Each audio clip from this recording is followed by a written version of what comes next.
শুভ সকাল বন্ধুরা।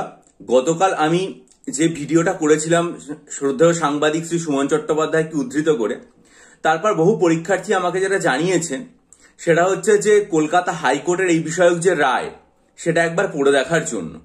তা কলকাতা হাইকোর্টের সংশ্লিষ্ট বিষয়ক যে জায়গাটা রয়েছে সেটা পড়ার পর আমি দেখলাম যে কলকাতা হাইকোর্টের উদ্ধৃত শব্দবন্ধ এবং আমাদের যে সুপ্রিম কোর্ট তার যে উদ্ধৃত শব্দবন্ধ দুটোর মধ্যে একটা ছোট্ট তফাৎ রয়েছে। কলকাতা হাইকোর্টের যে শব্দবন্ধ সেখানে পরিষ্কারভাবে উল্লেখ করা ছিল ফ্রেশ সিলেকশন প্রসেস, যে ভ্যাকেন্সিগুলো ডিক্লেয়ার করা হয়েছে সেই ভ্যাকেন্সির ওপরে। কিন্তু সুপ্রিম কোর্টের যে শব্দবন্ধটা রয়েছে সেটা হচ্ছে ফ্রেশ রিক্রুটমেন্ট প্রসেস, এবং সেখানে কোনো রকম আলাদা করে এই ডিক্লেয়ার্ড ভ্যাকেন্সি বা এই জাতীয় কিছু উল্লেখ করা নেই। যদিও এ কথার এখানে খুব উল্লেখ করা প্রয়োজন যে কলকাতা হাইকোর্টের যে রায় সেটাকেই মহামান্য সুপ্রিম কোর্ট একই রকম ভাবে বহাল রেখেছে, অর্থাৎ সেই রায়টাই এখন কার্যকরী।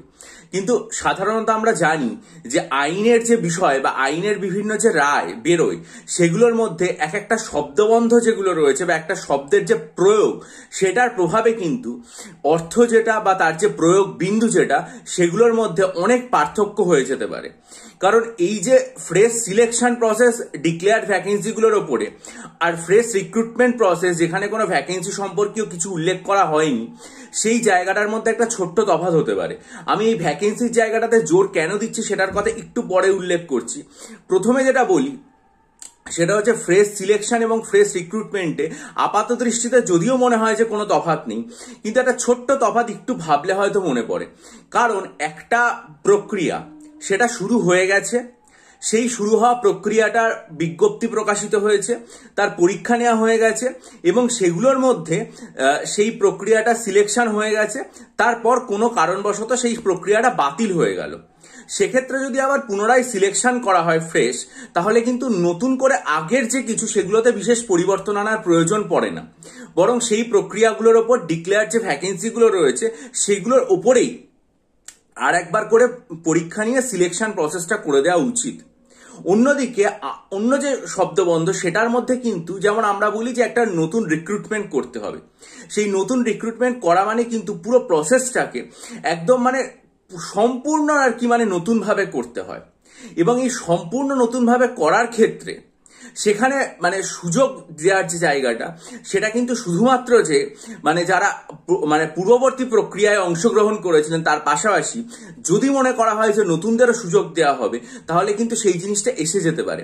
কেন এইটা মনে হলো সেটা দুটো কারণে আমি উল্লেখ করছি। সেটা হচ্ছে আজকের এই সময় পত্রিকাতে একটা খবর প্রকাশিত হয়েছে প্রথম পাতাতেই, যেটার একেবারে শেষ প্যারাগ্রাফটা আপনারা যদি দেখেন রিভিউ পিটিশন সংক্রান্ত, সেখানে বলা হচ্ছে, আমি এই সময় পত্রিকা থেকে উদ্ধৃত করছি, বিকাশ ভবনের খবর, নবম দশম এবং একাদশ দ্বাদশে শিক্ষক নিয়োগের নয়া বিধি কমিশন থেকে বিকাশ ভবন ঘুরে শীর্ষ প্রশাসকদের কাছে বহুদিন আগেই পৌঁছিয়ে গেছে। পাশাপাশি শূন্য পদের সঠিক বিষয়টা এখনো পর্যন্ত এসএসসির অজানা। সরকারের কাছ থেকে শূন্য পদের হিসেব পেলে নতুন নিয়োগ বিজ্ঞপ্তি দেওয়া হবে এবং সেই মতো কাজ শুরু হয়েছে। ঠিক এই জায়গাটাতেই আমার একটা প্রশ্ন তৈরি হয় মনের মধ্যে, সেটা হচ্ছে যে নতুন নিয়োগ বিজ্ঞপ্তি দেওয়া হবে অর্থাৎ ফ্রেশ রিক্রুটমেন্টের যে নোটিফিকেশন জারি করা হবে সেটার ক্ষেত্রে এই যে শূন্য পদের জায়গাটা অজানা কেন, এইটা হচ্ছে মূল প্রশ্ন যেটা এসএসসি অপেক্ষা করে আছে রাজ্য সরকারের কাছ থেকে পাবে। তাহলে কলকাতা হাইকোর্টের যে রায় সেখানে যখন স্পষ্টভাবে বলেই দেওয়া হয়েছিল যে ডিক্লেয়ার যে ভ্যাকেন্সিগুলো রয়েছে সেই ডিক্লেয়ার্ড ভ্যাকেন্সির ওপর ভিত্তি করেই পুরোপুরি নিয়োগ প্রক্রিয়াটা করা হবে, তাহলে তো ভ্যাকেন্সির সংখ্যা আমরা সকলেই জানি যে সেই ভ্যাকেন্সির সংখ্যাটা কত। তাহলে এই যে এখানে লেখা হয়েছে যে শূন্য পদের সঠিক বিষয়টা এখনো পর্যন্ত অজানা, এই বিষয়টা কিন্তু বোধগম্য হচ্ছে না। তাহলে কি এটা মনে করা যেতে পারে যে এতদিন পর্যন্ত এই যে দীর্ঘ সময় যে রয়েছে সেই সময়কালের প্রেক্ষিতে ভ্যাকেন্সির যে বিষয়টা সেটা কিছুটা বাড়িয়ে দেওয়া হবে? যদিও আপডেটেড ভ্যাকেন্সির কথা কোনো জায়গাতেই সুপ্রিম কোর্টের ক্ষেত্রে বা হাইকোর্টের যে রায় তাতে কোথাও আপডেটেড ভ্যাকেন্সি বলা নেই, ডিক্লেয়ার্ড ভ্যাকেন্সির কথাই বলা আছে।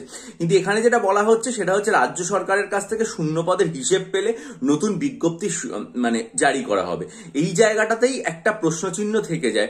তাহলে কি যেহেতু নতুন যে পরীক্ষার্থীরা রয়েছে বিগত 2016 থেকে 2025 অর্থাৎ এই 8-9 বছর সময়কালে যারা রয়েছে তাদেরকে বসতে দেওয়া হবে কিনা, সেই জায়গাটার জন্যই কি ভ্যাকেন্সির পরিমাণ কিছু আপডেট করা হতে পারে।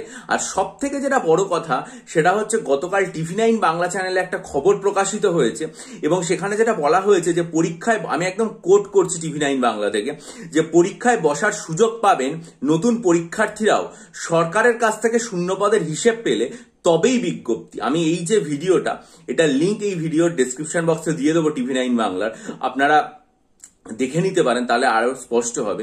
এই দুটো জায়গা থেকেই মনে হচ্ছে যে সরকারের কাছ থেকে শূন্যপদ যেখানে কলকাতা হাইকোর্টের রায় বলা হয়েছিল ডিক্লেয়ার্ড ভ্যাকেন্সি, তাহলে তো শূন্যপদের সংখ্যা আমরা সকলেই জানি এখনো পর্যন্ত, তাহলে নতুন করে শূন্যপদের জন্য অপেক্ষা করা হচ্ছে। তার মানে কি এটাই যে তাহলে নতুন পরীক্ষার্থীদের বসতে দেয় হোক, এটা এখনো পর্যন্ত আমাদের অজানা। এবং পাশাপাশি আরো একটা প্রশ্ন এক্ষেত্রে চলে আসে যে যেহেতু কলকাতা হাইকোর্টে ওবিসি সংক্রান্ত যে বিষয়, কলকাতা হাইকোর্ট বলছি সুপ্রিম কোর্টে যে ওবিসি সংক্রান্ত মামলাটা চলছে, সেটার প্রভাব যদি নতুন ভাবে ভ্যাকেন্সি দেওয়া হয় বা নতুন করে সকলকে বসার সুযোগ দেওয়া হয় তাহলে তার উপরে পড়বে কিনা, বা এই যে প্রক্রিয়াটা সেটা যেহেতু 2024 সালের যে মে মাস তার পরবর্তীকালে হচ্ছে তার জন্য পড়বে কিনা, সেই বিষয়টাতেও একটা ধোঁয়াশা রয়েছে। এখন সেই জন্যই আমাদের পুরো যে নজরটা সেটা হচ্ছে ওবিসি বলছি এসএসসির যে নতুন নোটিফিকেশনটা আসবে তার উপর। যখন নতুন নোটিফিকেশনটা আসবে আমাদের সামনে পুরো বিষয়টা পরিষ্কার হয়ে যাবে এবং আমরা সব ধোঁয়াশা থেকে বেরোতে পারবো। তার আগে পর্যন্ত আপনারা চ্যানেলে নজর রাখুন, নিশ্চয়ই আমি জানাবো, এবং চ্যানেলটা সাবস্ক্রাইব করে বেল আইকন প্রেস করুন। আর যদি মনে করেন এইরকম একটা ধোঁয়াশা পরিবৃত মানসিক দ্বন্দ্বের সময়ও ক্লার্কশিপ মিসলেনিয়াস পরীক্ষার ডেসক্রিপটিভ বাংলা, ডেসক্রিপটিভ ইংরেজি, কারেন্ট অ্যাফেয়ার্স এবং ডেসক্রিপটিভ ম্যাথমেটিক্সের স্টাডি মেটেরিয়াল আমার থেকে নিতে চান, তাহলে 19 জানুয়ারি, 2 মার্চ এবং 9 ফেব্রুয়ারির ভিডিও মনোযোগ দিয়ে দেখে ডেসক্রিপশন বক্সে দিয়ে আমার জিমেল আইডি, তার মাধ্যমে আমার সাথে যোগাযোগ করুন। ভালো থাকুন, বিজয়ী হন, সফল হন, আপনাদের মূল্যবান মতামত দিয়ে ঋদ্ধ করুন, চ্যানেলটা সাবস্ক্রাইব করে নিন, ভিডিওটা লাইক করে বন্ধুদের মাঝে ছড়িয়ে দেবেন। ভালো থাকবেন।